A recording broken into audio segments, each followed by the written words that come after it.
കോവളത്തേക്ക് വിദേശികളെ ആകർഷിക്കാൻ പുതിയ പദ്ധതിയുമായി സംസ്ഥാന ടൂറിസം വകുപ്പ്. കടലിനടിയിൽ വെച്ച് വിവാഹം കഴിക്കാനുള്ള സൗകര്യമാണ് ടൂറിസം വകുപ്പ് ഒരുക്കുന്നത്. മാത്രമല്ല, വിവാഹം ഫേസ്ബുക്കിലൂടെ ലൈവാക്കാനും അവസരമുണ്ട്.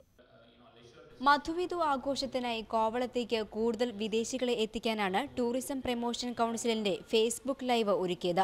വെള്ളത്തിനടിയിലെ വിവാഹ ചടങ്ങുകൾ ഉൾപ്പെടെയുള്ളവ ലൈവായി ലോകമെങ്ങും എത്തിക്കുക, അതുവഴി വിദേശികളെ ആകർഷിക്കുകയാണ് ലക്ഷ്യം. കോവളം ഒരു ഹണിമൂൺ ഡെസ്റ്റിനേഷൻ ആയിട്ട് പ്രൊമോട്ട് ചെയ്യാനാണ് ഞങ്ങൾ താല്പര്യപ്പെടുന്നത്.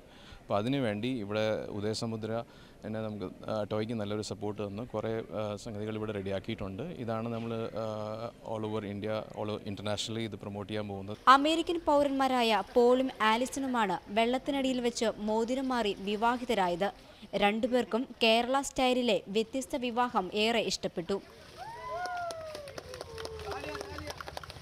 Yes, it's been wonderful, and the resort here has been fantastic. Everybody's been very friendly, and the food is wonderful.